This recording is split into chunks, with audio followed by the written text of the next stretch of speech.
below had a shovel and some gasoline and a stack of crossbows. One sunny day, skies turned dark. A shadow cast a shiver out from the clouds in a circus bark. Creeping clowns make you quiver. It's bird flu, clown zombies, aliens invade from Mars. Prepper Joe's ready in his long johns with a bunker full of jars. Yeah, it's bird flu, clown zombies, aliens. Now ain't that grand in the Ozarks? Preppers, hillbillies got a plan, man, got a plan. Joe grabbed a mask and old gas can, locked up tight his cellar door, ready himself as any good man for a funky cosmic war. The clowns marched on with red balloon, honking noses, eyes aglow. Bird flu spread from dusk till noon, Joe steeled for the show. It's bird flu, clown zombies, aliens invade from Mars. Prepper Joe's ready in his long johns with a bunker full of jars. Yeah, it's bird flu, clown zombies, aliens. Now ain't that grand in the Ozarks? Preppers, hillbillies got a plan, man, got a plan.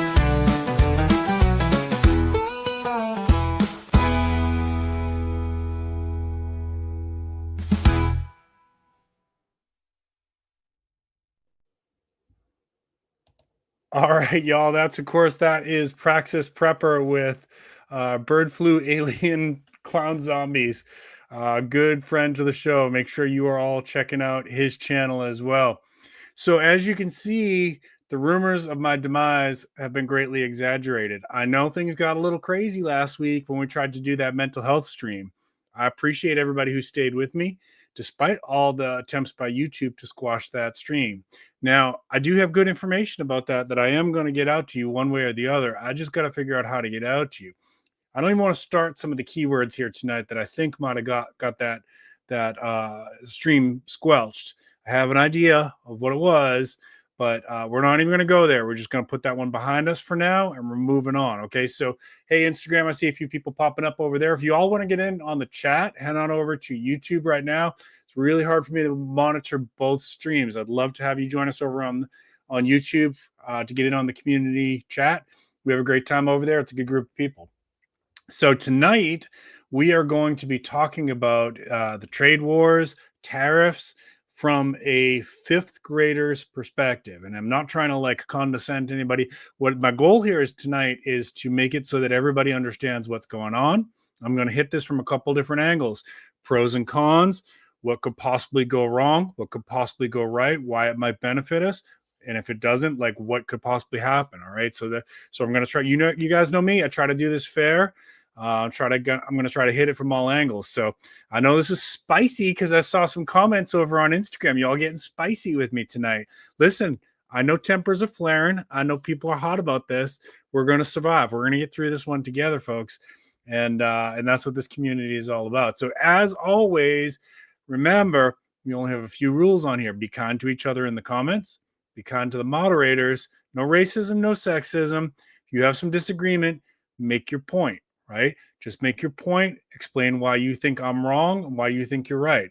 I've been known to change my mind, but don't just say, well, that's stupid. You don't know what you're talking about. Explain to me why you think I don't know what I'm talking about. Explain to me why you think you're right and I'm wrong. Okay. Because I will read your comments and I'll honor and respect your opinion on this.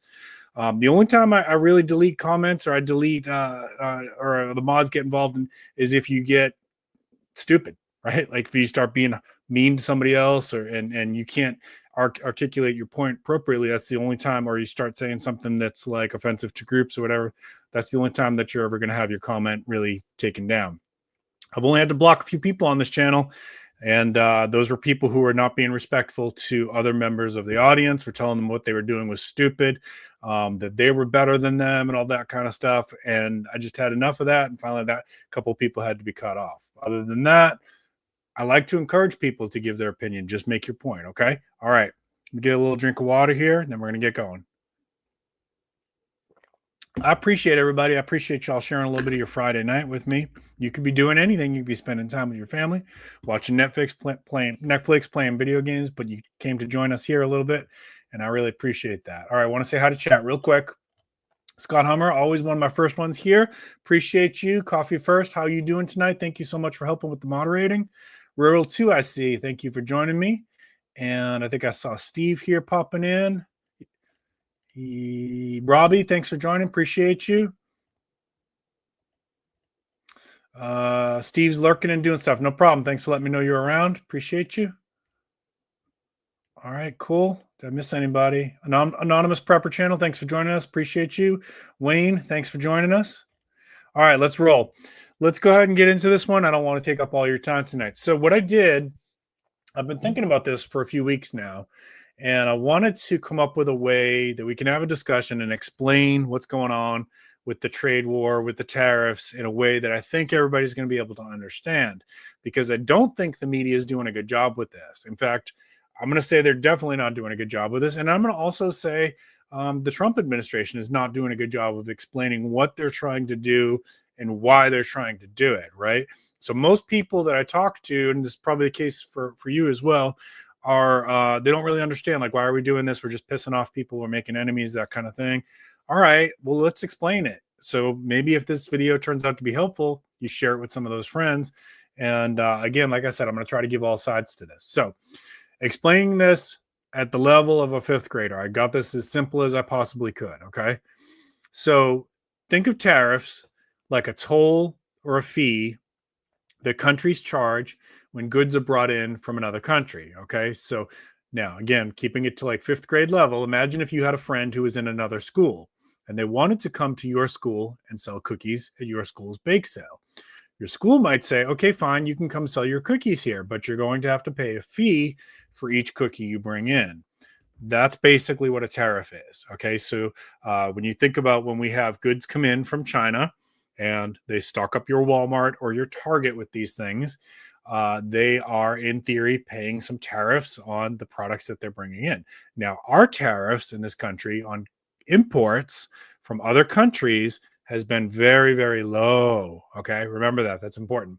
And then when we ship American goods to other countries, including our allies like Canada and Europe, they have put very, very high tariffs on our exports. Okay, so if we send cookies to their land to sell cookies, they're putting these huge tariffs on, making American cookies not appealing compared to Canadian cookies or European cookies. Okay, you're following so far?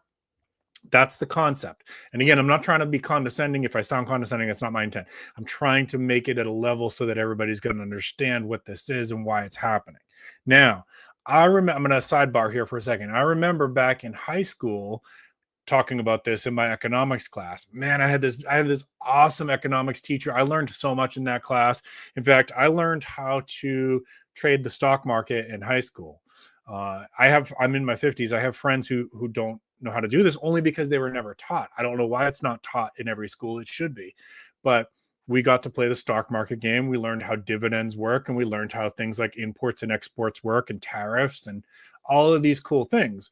But not every school is teaching that. And then probably that's gotten dropped off a lot of curriculums with, how education has evolved when back in like 2008, 9, 10, 11, when they did the Common Core stuff and they changed all the curriculum for a lot of schools and everybody had to be standardized. I'm willing to bet that a lot of economics courses got dropped from curriculum. So hopefully everybody's good with me so far. And that's how an import-export works. And that's what a tariff is. You apply it to the imports that are coming into your country, whether you be Canada, Europe, or the United States. Okay. So why do they do this? So countries do this for a few reasons: to protect their own businesses, to encourage people to buy goods produced in their country as opposed to goods produced outside the country. Now, remember what I said earlier, that the United States has been very kind to the world, and we've had very, very low tariffs compared to however the tariffs that other countries are applying to our exports into their countries. Okay, because that's important. It's done to encourage people to buy goods produced in that country. Now, also, it's done to make money. Consider it almost like a tax, right? So it's a way for countries to raise extra money, and the money that they're making comes at the expense of the country that, or the business from the country that's shipping it to them, right? So just to break this down again into fifth grade level, if I, as a United States cookie maker, ship cookies to Europe and they put an extraordinarily high tariff on my cookie, I am paying that tariff. Okay. And no, I'm sorry. No, I got that wrong. Back that up. The tariff is applied to the cost of the cookie, which is going to discourage buyers in Europe from buying my cookies compared to cookies made in Europe. Okay. All right. That's fine. To influence trade. Sometimes this is used, and this has been for hundreds of years now. This has been this way. Countries will use tariffs to encourage people to buy things made locally instead of from faraway places. And sometimes it's done with trade partners to do some negotiations. We're going to get a little bit more into that in just a minute here. And I'm going to check your chat. I see there's some cool stuff happening over there in chat. Welcome to everybody who's tuning in just now. All right, let's get into the trade deficit here, and then I'm going to pause and go to your chat, okay? So, because I got a lot of stuff to cover here. All right, so the trade deficit now, this is the difference between how much tariffs are being applied to U.S. exports into other countries versus what we as the United States are applying to imports from other countries, okay? So let's break this down. Imagine you had a lemonade stand and you trade lemonade with 3 friends. One is named Canada, one is named China, one is named Europe. Well, under current numbers, the way this would work is you're buying more, as me being in the United States, I'm buying more lemonade from Canada than I'm selling to them.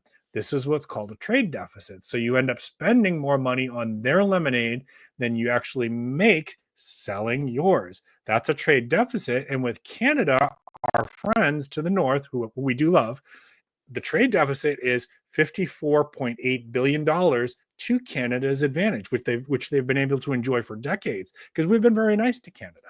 Now with China, China sells us a lot more lemonade, but we don't sell as much lemonade to China. The difference is that we owe them even more money, and that comes to $270.4 billion of trade deficit to the benefit of China at the expense of American businesses. Okay, I got one more example for you, and then we're going to go to our chat.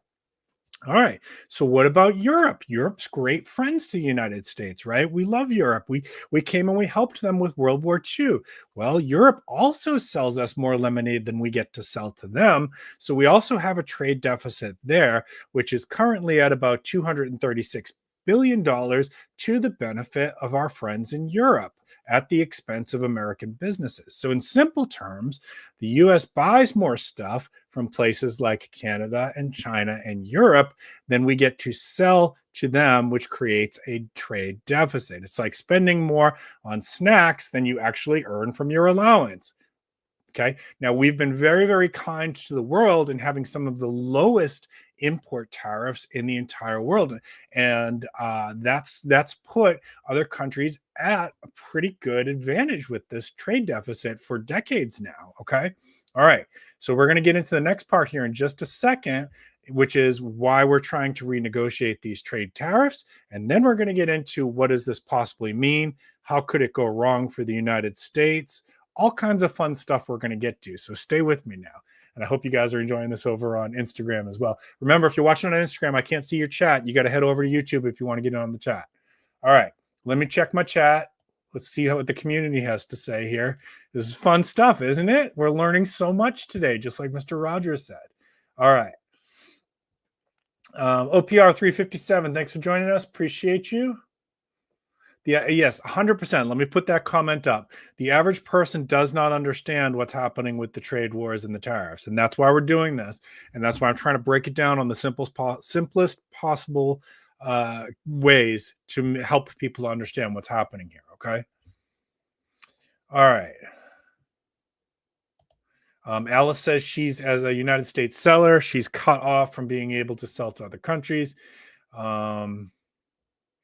Yeah, there's definitely problems with how eBay does all that stuff, for sure. How is Doge not explained properly? They are clearly auditing government agencies. Well, I'm not getting into Doge tonight. We can definitely do that on another night. I maybe you're responding to something in chat. Sorry. Yeah, I think there's a comment up there. So I'm not gonna. You guys can go ahead and discuss that. I'm not gonna get into Doge tonight. We might get into that another time. But I did a couple videos about that maybe about a month ago, talking about what my thoughts on Doge and what I don't think they're doing right. I'm not opposed to. Excuse me. Not opposed to cutting waste, fraud, and abuse. I don't think anybody is really, but well, except maybe the people who are doing the waste, fraud, and abuse.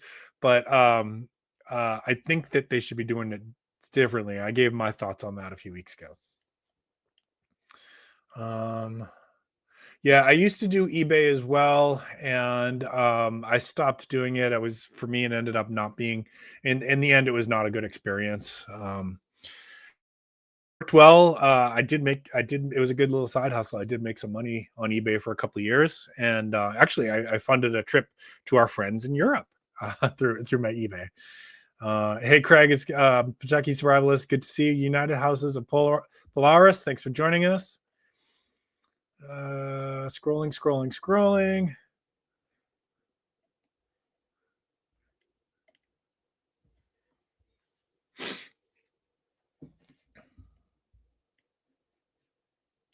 All right, Vanessa Kitties, good to see you. How are you doing tonight?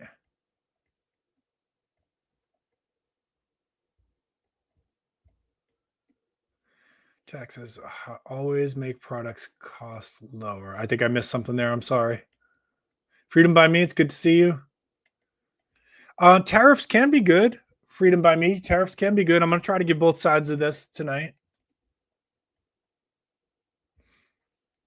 Yeah, I'm going to try to get, let me put your comment up there. I'm going to try to get to that as well. eBay, yes, Wayne, that's why I stopped doing it. The fees ended up like eating up my profit. That's why I stopped.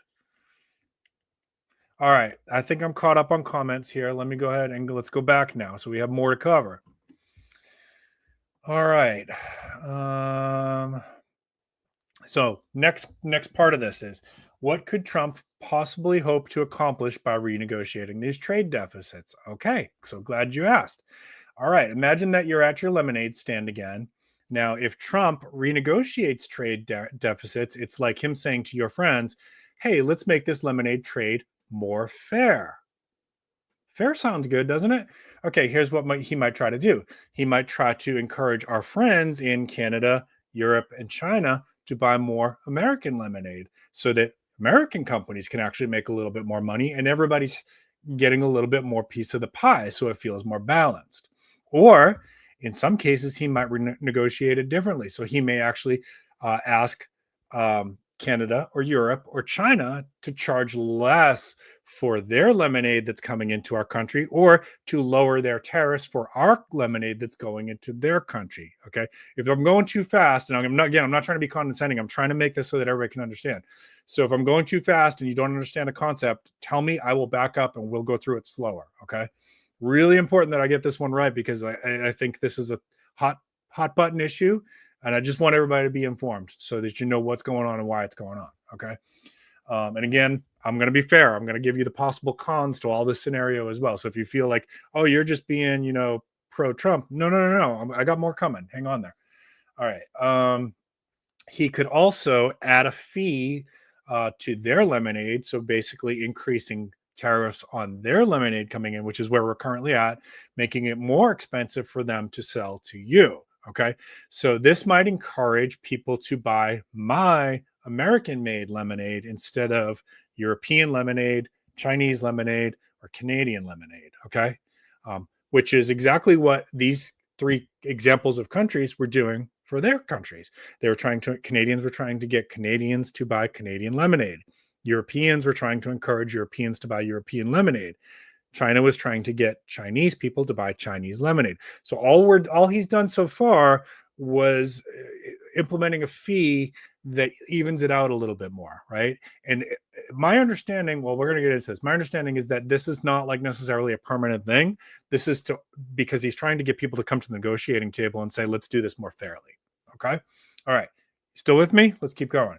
The goal would be to help my lemonade stand or your lemonade stand make more money and keep things more fair between American lemonade, European lemonade, Chinese lemonade, and Canadian lemonade. Okay. But just like in real life, Canada, China, and Europe might say, no, we've had it pretty good. We don't want to renegotiate. We like these tariffs that we've had on your American exports, and we want to continue to have low tariffs on our Chinese, Canadian, European imports into the United States. Okay. All right. So, a few more things. If next section here. So if I went too fast on that section, you got to put it in caps and chat. Okay. And again, if this is helpful at all, give me a thumbs up. Even if you hate me, give me a thumbs down. Either way, I appreciate that you shared a little bit of time with me tonight, and that hopefully you're gaining something from this. Okay. All right. Again, remember, we got more coming. That's not the end of this. All right. So if these countries agreed to renegotiate more fair trade deficit, could it possibly benefit the people who live in those countries as well? So in other words, to break this down real simple, if Canada, China, and Europe decided to, okay, we'll renegotiate, could it possibly be to the benefit of the people who live in Canada, China, and Europe? Okay, absolutely, it could. Let's stick to our lemonade stand example again, because we're trying to keep this real simple. So if the countries agree to make the trade more balanced, let's see how it might help people. All right. So if the United States sells more lemonade to other countries, it might need to hire more workers to make more lemonade. That means more jobs for the people in the United States. I know I'm going to talk about how it benefits these other countries as well. Similarly, if these other countries sell more to the United States, their workers might benefit as well. So by renegotiating this, both parties can benefit. Okay. It can also help it creates new competition. So it can help to renegotiate. The renegotiation helps to lower fees or better deals and on the cost of goods for everybody. So that means everybody, not just the United States, Canadians, Europeans, and Chinese could end up paying less for everything overall. Okay. Because there's more competition. You understand? If you don't understand, you got to let me know so I can slow it down, and we'll figure out a different way to explain it. What else could it do? Fairer trade could help small businesses compete better, both in the United States and in other countries. When businesses do well, they can invest more in their communities, right? So this is why everybody always says shop locally. When you shop locally, you encourage small businesses. Small businesses end up turning that money over 7 times on average, 7 times within their own communities. So in other words, Sarge's lemonade stand, if you buy from me in my local community, then I take your money and I go and I buy from Steve's gun shop. And then Steve takes his money and he goes over and he buys from Wayne's knife store. And then Wayne takes his profit and he goes and he buys from Freedom by Me. And then they go and they buy some coffee from Coffee First. And then by the time it's finally trickling back down to the bank where it's getting deposited, it's actually circulated 7 times. So it's hugely beneficial to the local economy. Okay. All right. How else might this help?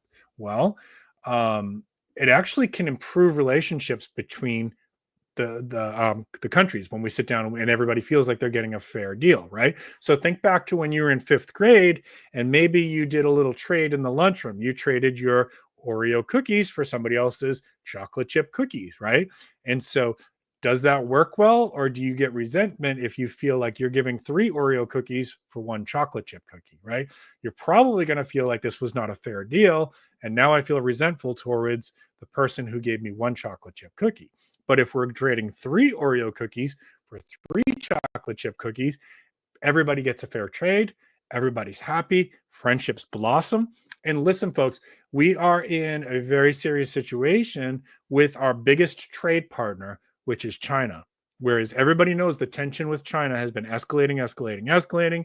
And a lot of people are predicting that eventually this is going to come to a kinetic ending. If you don't know what that means, look it up. It's exactly what you think it means. We don't want that. Not good for the United States, not good for China. So it's in everybody's best interest to have fair trade.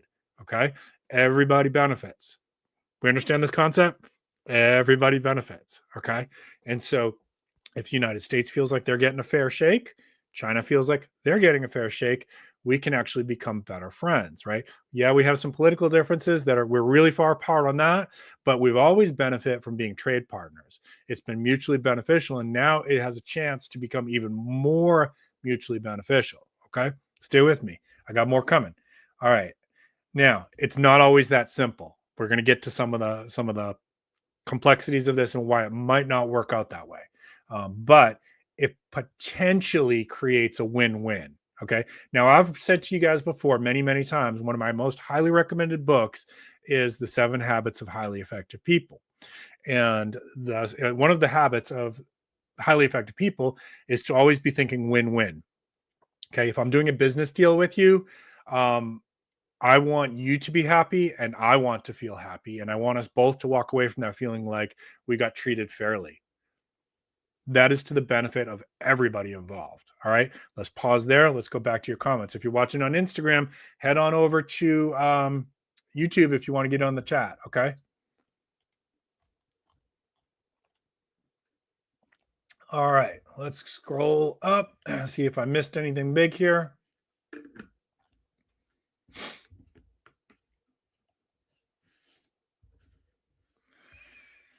Well, there's talk about that too. We'll see what happens with that. I think that's a tougher nut to crack. Freedom.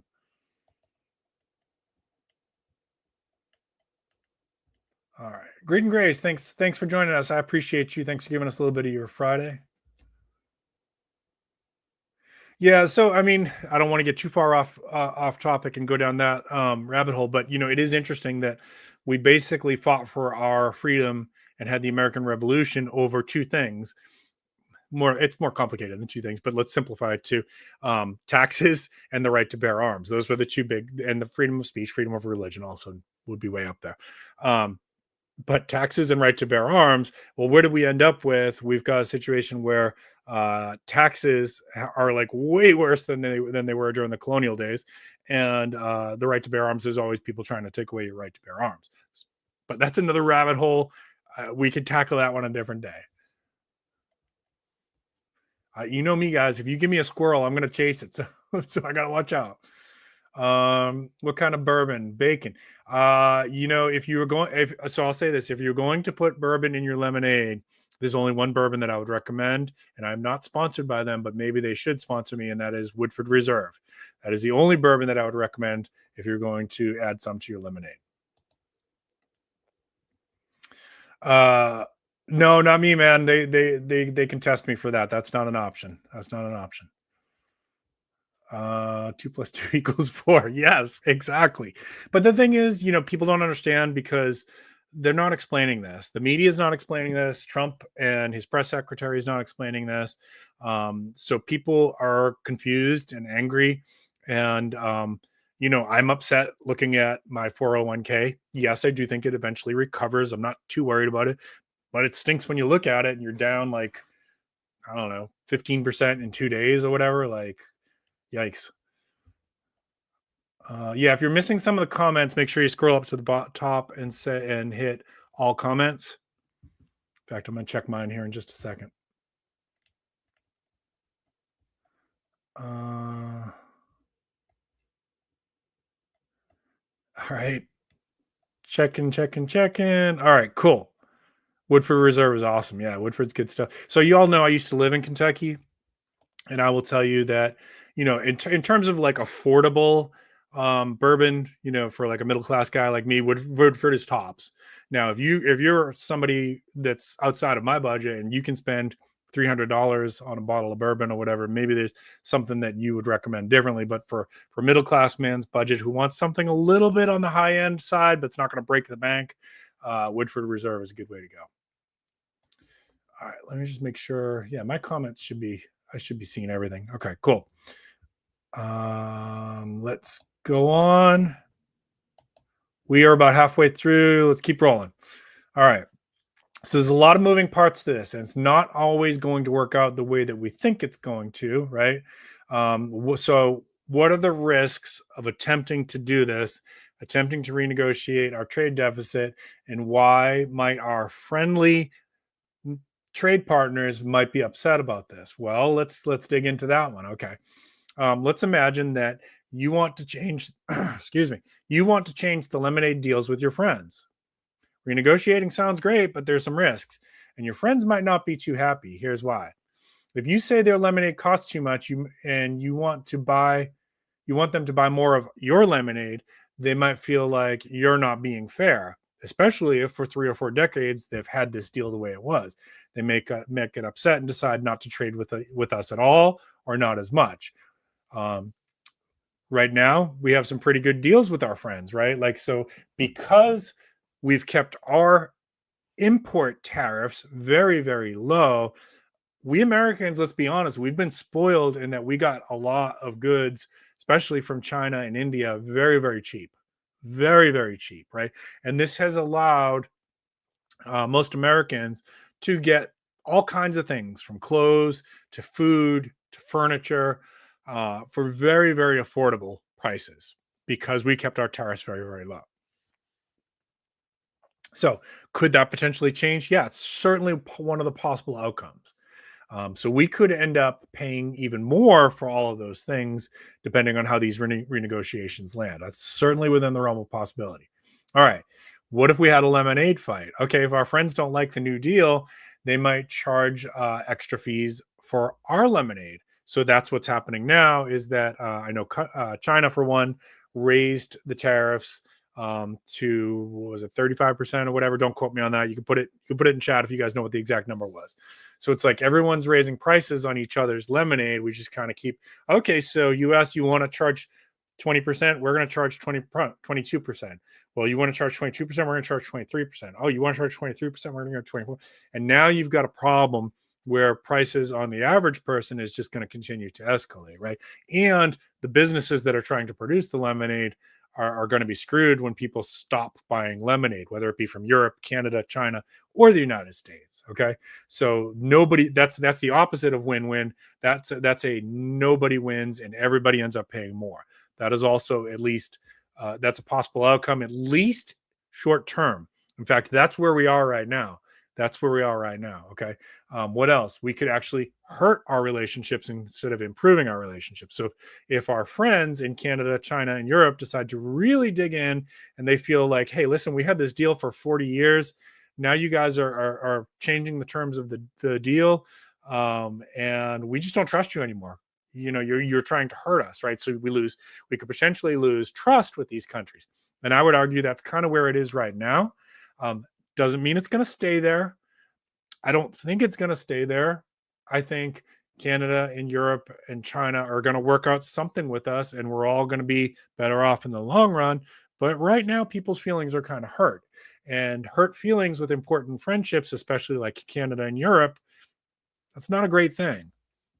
That actually does put everybody a little bit at risk. And the worse that gets, the more it could turn into something a little bit more dangerous. But we're not going to talk about that just yet. We hope and pray it doesn't ever get to that. Excuse me. All right. We have like a pollen explosion going on right now in my state. And I took a Zyrtec, believe it or not, before I went live, but it's definitely still kicking my butt. All right. So while renegotiating could help make things more fair, it's a tricky process. Your friends might not agree with it. By friends, we mean Canada, Europe, and China. It's kind of like trying to split cookies evenly at lunch. Sometimes it works and sometimes people aren't happy with the deal. But why would these countries be upset? This was my question. So why would countries be upset if their people are going to get my lemonade at a cheaper price? Great question, right? All right. So you would think that us being able to offer American lemonade to China, Canada, and Europe at a lower price would make everybody happy, right? Well, they still might be upset because they might be feeling, well, now me with my Canadian lemonade or my European lemonade or my Chinese lemonade, I have to lower my prices because now we have some competition going on, and the American people like this American lemonade, and now it's coming in at more fair price. So I'm going to have to either make my lemonade more tasty and competitive, or I'm going to have to lower my prices to be able to keep my market share. Our friends might think that we're asking for too much and not giving them a good deal in return. We have to see how that plays out, right? If they think that we're being unfair, they could worry that it sets a bad example for other trades, and they might lose interest in building factories in the United States and things like that. There's other possible repercussions of this. Also, people want to feel in charge of their own decisions, right? So when you come along and you say, well, we're renegotiating this after 40 years of doing it this way, people might feel like, hey, we're being bullied and my pride doesn't allow for that. I don't think that that's the perspective that Americans look at. I think most Americans would, if they knew how this has all worked for the last 40 years or more, it's really more than that, would say, we've been the ones that have been bullied because we've allowed these very, very low import tariffs, and our export tariffs have been very, very high. It's been unfair. So not all lemonade drinkers benefit. Cheaper lemonade is great for some buyers, but it doesn't always help everyone. For example, workers at their lemonade factories could lose jobs if the local economies, I'm talking about China, Canada, Europe, because there's more competition now, less lemonade needs to be produced. Some people might lose their jobs. Yeah, I can understand why people would get defensive about that situation, right? So yes, cheaper lemonade for everybody sounds good at first, but the reality is it is a little bit more complicated than that. Okay. All right. Let's pause there. Check chat again. And then we got a little bit more. Okay. Is this making sense? Is the way I'm explaining it, is it making sense to everybody? I hope so.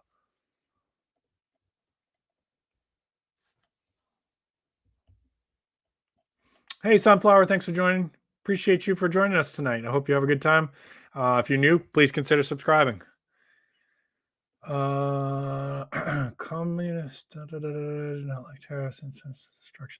Business, yes, and OPR businesses are structured different in other countries, and probably China's is the most different from those examples that I've been using. So it is more complicated. I'm trying to simplify it here, but I think that's a good point. Yeah, I am trying to be fair. I am trying to be fair here, folks. This is a hot button issue. People are spicy about this one. I'm a little spicy about it, to be honest with you. I don't want to see this thing go on for a very long period of time. Sassy Gal, thank you. Appreciate you joining us. How are you doing tonight? You want me to use crayons? Okay. Next time I do something like this, we're talking about an economic thing. We'll use crayons. Okay, I will do it. All right, let's keep rolling. So my next thing is, what happens if these nations keep going back and forth with retaliatory tariffs? Okay, so that's what I was saying before. Like, oh, China, you want to charge us 35%? Okay, we're going to charge you 36%. And then they come back and say, oh, US, you want to charge us 36%? We're going to charge you 37% on your US lemonade, right? Okay, so let's talk about this. Let's imagine you and your friends are having now a lemonade fight, which is where we currently are. You raise the price of their lemonade with the tariff, and they say, oh, yeah? Well, we're raising the price of your American lemonade too. And it goes back and forth. Well, here's what happens. Lemonade gets more expensive for everybody. People who want to buy the lemonade get hurt. There's fewer lemonade trades ultimately. So less lemonade will ship out of the country. Less lemonade will ship into the country. Fewer people will buy it as the price goes up. This is your basic law of supply and demand, right?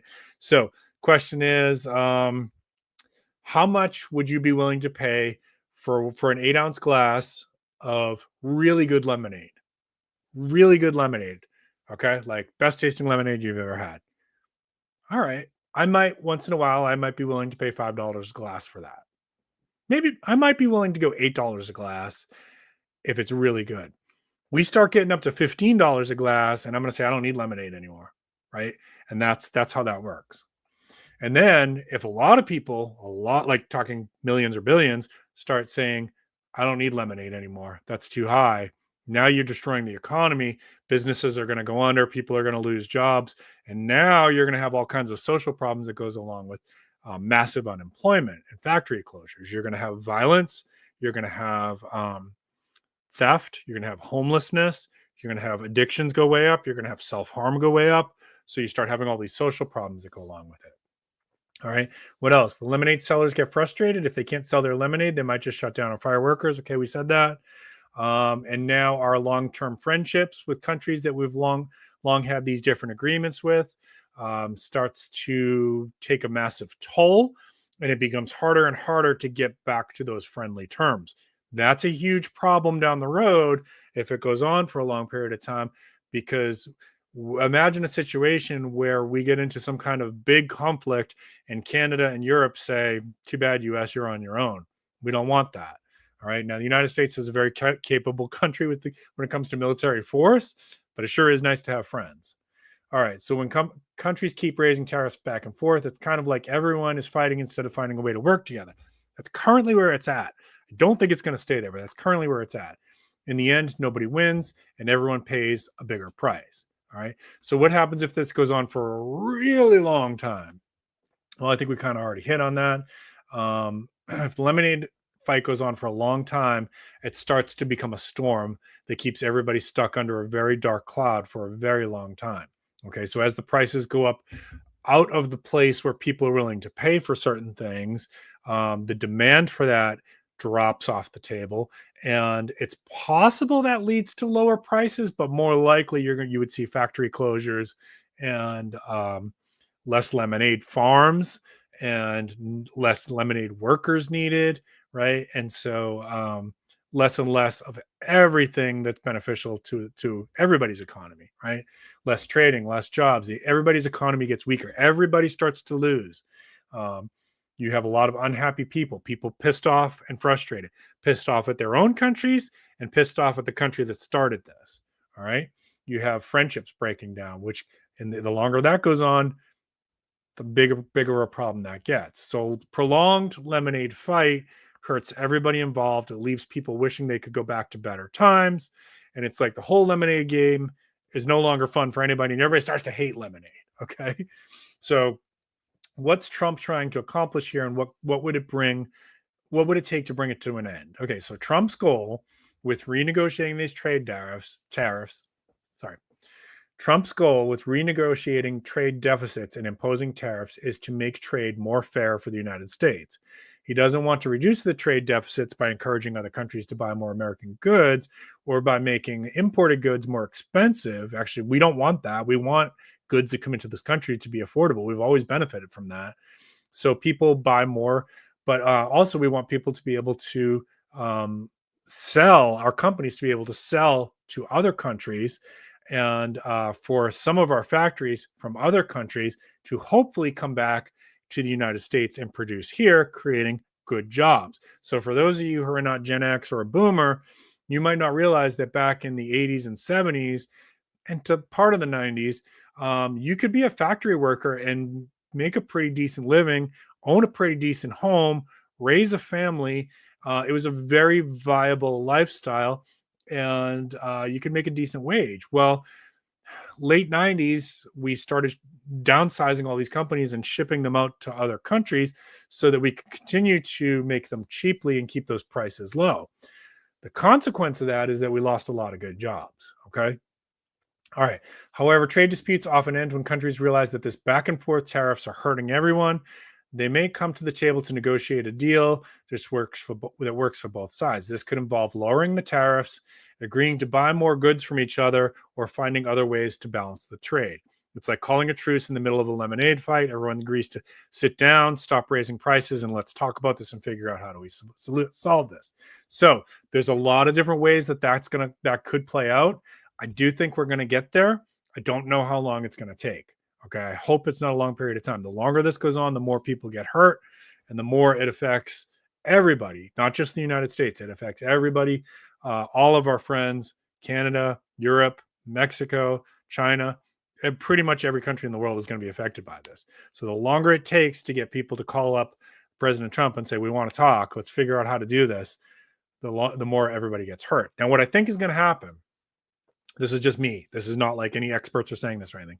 What I think is going to happen is that when the first country comes back and sits at the table and says, we want to renegotiate, they're going to get a good deal that benefits them and the United States. And then that's going to start the domino effect where other countries start coming to the table. I would like to tell you that I hope that that's next week. I don't feel super confident about that. That would be great. That would be great if maybe China starts and says, we want to sit down. We want to talk. This is bad for you. It's bad for us. We don't want bad business. We all benefit when you're buying Chinese goods, and now we can benefit from buying more American goods. That's the solution we want. Okay. But there's a lot of risk to this. There's a lot of plates spinning in the air, and there's a lot of ways that this can go sideways. Okay. All right. Let's check your chat one more time. So if you got comments, questions, whatever, put it in there now, because then after that, I'm going to my final message and we're going to call it a night. Okay. I hope I explained this in a way that everybody understood. You might not agree with everything I said. That's okay. I did some pretty good research on this because I wanted to make sure that I made it at a level that everybody was going to be able to get. And if you want to share it with people who don't understand what's going on or why it's going on, hopefully this helps. Okay. All right. Let me scroll back up. All right. No, we are not Fox News here. In fact, I don't like most mainstream media. I do watch it to try to stay up on what's going on. I don't like most mainstream media, whether it's CNN or Fox. I think that the days of unbiased media appear to be mostly dead. I would prefer it if somebody just gave us, this is the facts, this is what one side's saying, this is what's the other side's saying. You decide, right? Again, if you're not Gen X or a boomer, you don't know that we kind of had that. It was still always a little biased, but it was more like that back in the 80s. All right, scrolling. Yes, tariffs being raised by U.S. The question is why. And for starters, are the only one that uses tariffs? No, I kind of hit on that at the beginning, Bacon. The main reason is we've had a bad shake in the United States. We've had a bad deal to the benefit of all these other countries. We gave them very, very low tariffs on their imports, but all these countries were charging very, very high very, very high tariffs on our exports. And as I hit on at the end of this, because of our attempts to keep prices as low as we could in the United States, company and NAFTA and other, agreements that came after NAFTA, a lot of American companies downsized and moved our production overseas, which has allowed us to keep prices pretty low. But the consequence of that is we basically lost an entire industry, which is manufacturing, which used to be like a middle-class industry where people could raise a family. So I hope that comes back as part of this too, right? That we get more American factories with good American jobs. All right, keep scrolling. Thank you. I appreciate the compliment there. Thank you. Utah Mike, thanks for joining us. Appreciate you. I haven't read that yet. I will try to check that out. Thank you, Sassy Gal. I didn't even get into the whole TikTok thing tonight. Like, if somebody wants to cover that this weekend, I think there's a good story there about basically, if you're just hearing this, the TikTok did not reach a deal with the United States despite the ultimatum and the deadline, and Trump gave them another 75-day extension. I have some pretty strong thoughts on that, but again, I'm not going to chase that squirrel right now. I'll just say this. I don't think they're serious. I don't think they have any intent of ever abiding by that congressional vote in the United States and selling a portion of TikTok to the United States. And so then we have to decide, okay, do we surrender that and look weak? Because that's how I think it looks. Or do we say, okay, well, this is what we said was going to happen, and now there's a consequence to it, right? So now I'm going down I'm chasing the squirrel. I'm there, I might as well do it. So think about it this way, as a parent, right? If you say to your kid, hey, stop taking cookies out of the cookie jar, there's going to be a consequence. And the kid takes a cookie out of the cookie jar. And you say, no, I mean it. There's going to be a consequence. One of these days, there's going to be a consequence. The kid takes another cookie out of the cookie jar. You say, that's it. Last time you take another cookie out of the cookie jar, you're getting punished. I'm taking away your Nintendo. Kid takes another cookie out of the cookie jar. And you say, no, this time I'm really serious. Next time you do that, there's going to be a punishment. And that's basically what Trump has done now with TikTok. Is we just keep saying, hey, we're not going to abide by this. We're just going to keep kicking the can. I think it's a very weak position at this point. So either don't do it and just say, okay, just kidding, we weren't really going to ban TikTok, or hold them to it and say we're shutting it down until you sit down and sell half of that to the United States. Because here's the thing, TikTok makes a ton of money for China. And they can still make a ton of money in the United States. But there really was national security issues. And you can go, I'm not going to go down this one. I promise I'm not chasing the squirrel. You can go and look why it's a national security issue. there's a big difference between how most companies use your data to market things to you versus your data to see like what are you doing day to day, where are you going, what kind of interests do you have, and using that to form a what's the word I'm looking for, social profile basically that could potentially be used to be weaponized. And actually, we did see it got weaponized during the election. Okay. So that's the national security issue. And there may be more to it too. Some people say that there's spyware built into the algorithm. We don't even know how the algorithm works. So I'm not going to say there is or there isn't. That's just some of the accusations that are thrown out there. So either we say, yeah, you can't take from the cookie jar anymore, or we say, screw it. We were just kidding. Take as many cookies as you want, kid.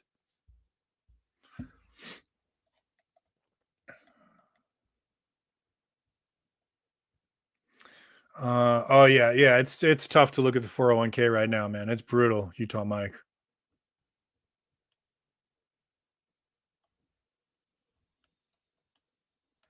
We never should have let our pharmaceutical companies outsource outside the country. That's a national security issue. Of all the companies that are allowed to go put manufacturing in other parts of the world, the biopharmaceutical industry should not have been allowed to do that. That is absolutely a national security issue.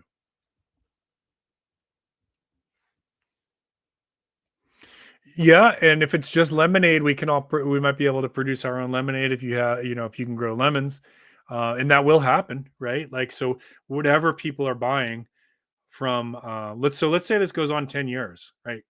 I hope not. But let's say this goes on 10 years, and clothing at Walmart, if Walmart is even able to stay in business, becomes ridiculously expensive. You're going to have people making clothing, right? So that's the lemonade, or whatever. People are either going to do without, like they did in the Great Recession, or Depression, the Great Depression, or they'll produce for themselves, right? Neither situation is great for anybody's economy. It's good for self-sufficiency, though. So Utah Mike, that's going to be to be determined. So if this works out well, this will be the greatest boon to the United States economy in the history of our lifetimes. We will be in a much better shape financially as a country for decades to come if this works out well. If it doesn't work out well, this will be the biggest political gaffe of our lifetime, or one of them. This will be, one of the biggest blunders that you'll see. So to be determined, TBD, as they say, to be determined. Yeah, those factory jobs were good, man. I knew a lot of people who did that stuff. All my friends growing up, a lot of their parents did that factory work before they sent it away. Yes, Wayne, we hopefully are in a better position where we can survive it longer than they can, and then that forces people to the table. In theory, but a part of that equation that's not figured in there is the willpower of the American people.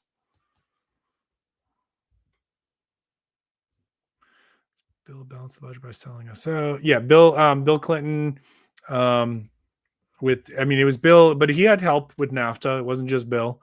There was also GOP that supported NAFTA. It wasn't just the Democrats. But if Bacon's going to make hard lemonade, he's probably going to make a lot of money. Yeah. So the best thing we can do right now is, if you're in a position, regarding the market, if you stockpiled cash, if you've been building up a cash reserves and you're in a position where you can spare some of that, there's some pretty good bargains right now. And if you're not financial advice, I'm just telling you what some people are doing.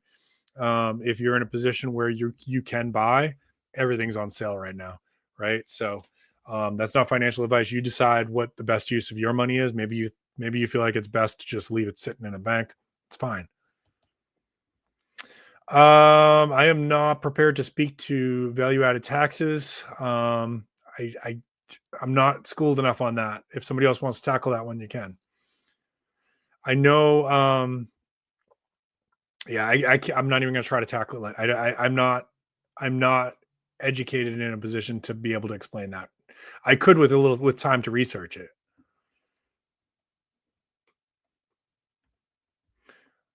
Okay, scrolling.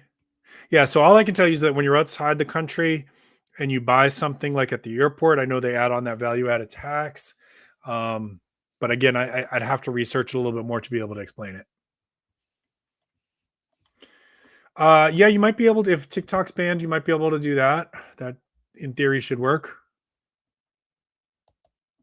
The question is like, so if you're a consumer, yeah, that should work. If you're a content creator in the United States and TikTok gets banned, is it still going to be worth it if there's much less people that are using it?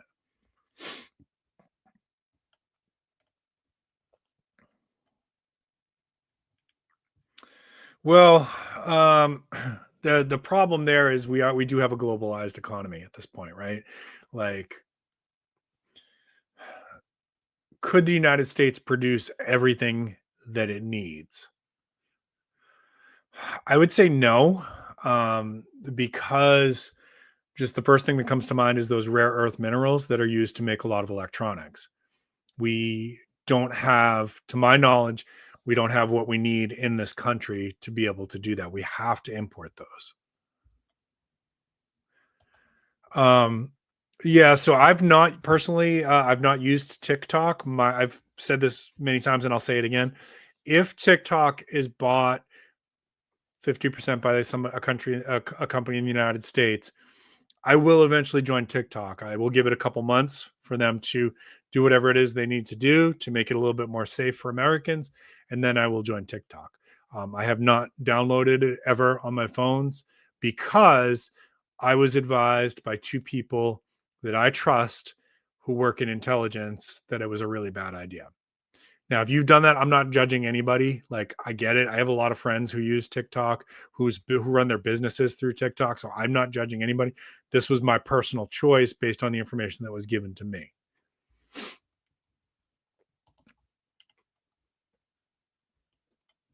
Well, I think the difference is how that data is used, right? So Facebook, X, and Google, yes, it's taking a lot of your data, but mostly it's using it to determine what ads to show you. Does that mean it couldn't be weaponized? No, it definitely could. And I mean, I guess you could argue that that is a form of weaponization, right? Let's see what else.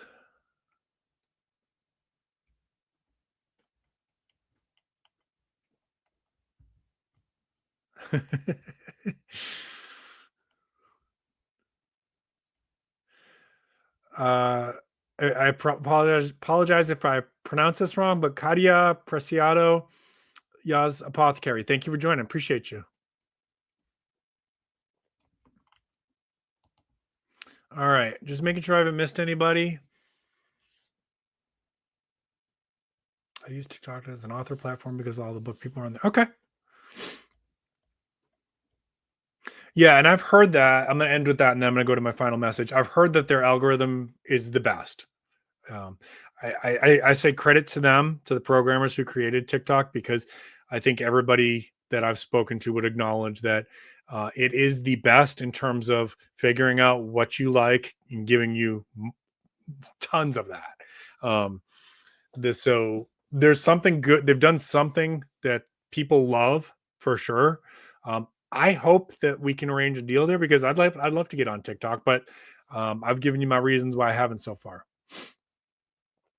Her healthy home is fine. Cool. All right, let me go to my final message. Good feedback, good comments. Thank you, everybody. I appreciate everybody. And if you got anything of value out of tonight, please consider giving me a thumbs up. If you're new to the channel, please consider subscribing. If you're looking for some deals and discount codes on some products that I think you'll like, check out the description down below. Products that I handpicked for you based on products that either I use, I've tested, or I would trust with my life that might help you in your preparedness journey. All right, final message. So, as preppers, you know the value of being ready for whatever challenges come your way. Tariffs and trade changes can create some uncertainty, but they also remind us why preparedness is so important. These shifts are part of larger efforts to strengthen local economies and ensure that communities are more self-reliant, something preppers definitely understand. By staying informed and adaptable, you're already ahead of the curve. Changes in trade might inspire innovative solutions, encourage local production, and reinforce the importance of self-sufficiency, as you guys were saying in chat just a few minutes ago. And while the road may have some bumps, there are opportunities to redefine your skills, Just so stock up wisely, help others navigate through uncertainty. That's a big part of our message here on this channel, is to help other people. You've prepared for storms before.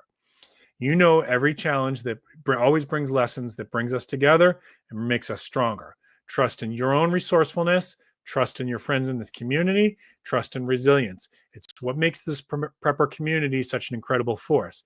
Together, we will weather and we will emerge more equipped for the future. All right? Folks, I had a great time talking to you tonight. Thank you so much. I hope you have a wonderful weekend.